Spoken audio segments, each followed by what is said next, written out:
Дөңгөлөк желимдөөчү, пенсионер, жазуучу — булар Кыргызстандын катардагы жарандары. Бирок Садыр Жапаровдун тушунда алар активисттер, саясатчылар жана журналисттер менен катар репрессиянын толкунуна кабылышты. Көпчүлүк кылмыш иштеринин себептери акылга сыйбайт.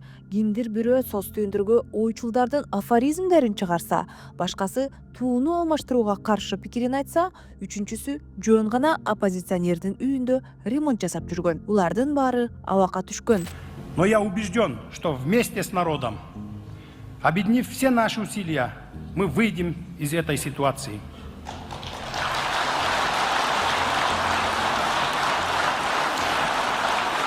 Садыр Жапаров президент болгон 4 жылда 140 киши түрмөгө камалды. Алардын арасында 38 активист, 34 саясатчы, 21 журналист жана соц түйүндөрдүн 20 колдонуучусу бар. Биз камалган активисттер, саясатчылар жана журналисттер жөнүндө көп эле билебиз.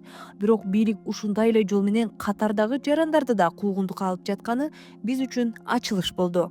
Мисалы, дөңгөлөк желим деген жерде иштеген 55 жаштагы Тариел Ботбаев философтордун цитаталары колдонулган бир нече билдирүүсү үчүн 120 000 сом айып төлөөгө милдеттендирилди. Сот аны бийликти кулатууга аракет кылган жана кастыкты козутууга күнөөлүү деп тапты. Мен Тариел Ботбаевдин посттору менен таанышып чыккандан кийин эксперттердин корутундусуна аябай таң калдым. Бул кадимки эле айтылган сөздөр, чынында анын өзүнүн да сөзү эмес, философтордуку. Кадимки эле афоризмдер. Эми ушул үчүн адамдын жашоосун бузуу керекпи? Ал жөнөкөй эле жумушчу да. Тариел сыяктуулар көппү? Ооба көп. Акыркы жылдары Кыргызстанда соц түйүндөрдөгү постторго байланыштуу 54 кылмыш иши козголгон. Кыргызстанда интернет мейкиндиги эми катуу көзөмөлдө. Көп учурда жакпаган адамдарга жапырт башаламандыктар беренеси менен айыпталат. Кызыгы, иштердин көпчүлүгүндө башаламандыктардын өзү болгон эмес.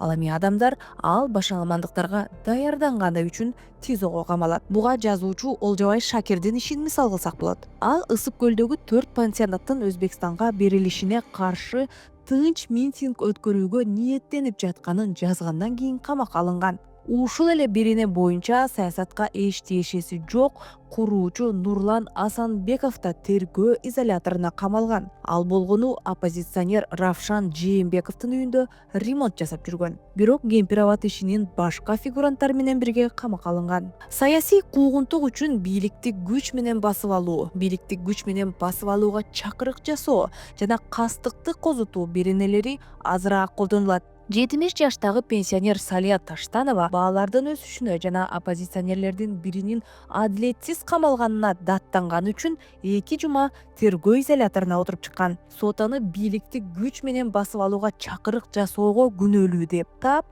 50 000 сом өлчөмүндө айып салган. Баалардын өсүшүнө даттанган пенсионерди дээрлик 2 жумага ТИЗОго камоо жана 50 000 сом айып салуу бул күлкүлүү жана кайгылуу. Бирок азыркы бийликтин тажрыйбасы ушундай. Ыңгайсыз жана жакпаган адамдар өз жүрүм-туруму жөнүндө ойлонуш үчүн аларды ТИЗОго камашат. Биз иштердин 70%-ында шектүүлөр тергөө абагына камаларын санап чыктык. Бирок мыйзам боюнча соттор үй камагы же эч жака кетпөө жөнүндө тил кат-өңдүү кыйла жеңил баш коргоо чараларын да белгилей алат. Бирок андай жок. ТИЗО бийликтин ыңгайсыз адамдардын оозун жабуу үчүн колдонгон дагы бир ыкмасы. Камакта отуруу жана бир нече айга созулган соттор адамдын ден соолугуна таасир эте турган чексиз стресс. Биз акыркы жылдары бери дегенде эле 18 киши ТИЗОдон түз эле ооруканага жеткирилгенин эсептеп чыктык. Айрымдарынын өнөкөт оорулары күчөп кетсе, башкаларына тез арада операция жасоо талап кылынса, үчүнчүлөрү сот залында эс учун жоготуп кыйноолорго даттанышкан. 2 адам эркиндикке чыкпастан камакта каза болгон. Алар маркум саясатчы Арстан Алай менен саясаттануучу Марат Казакбаев. Дагы бир мертебе кайталап кетейин. Президенттик башкаруу калың элдин алдында керт башы менен жооп берүү.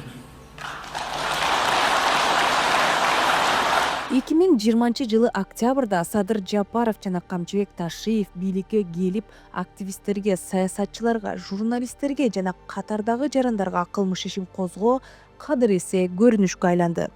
35 киши соттолсо, алардын 3/1 7 жылга чейинки мөөнөттөргө абакка кесилди.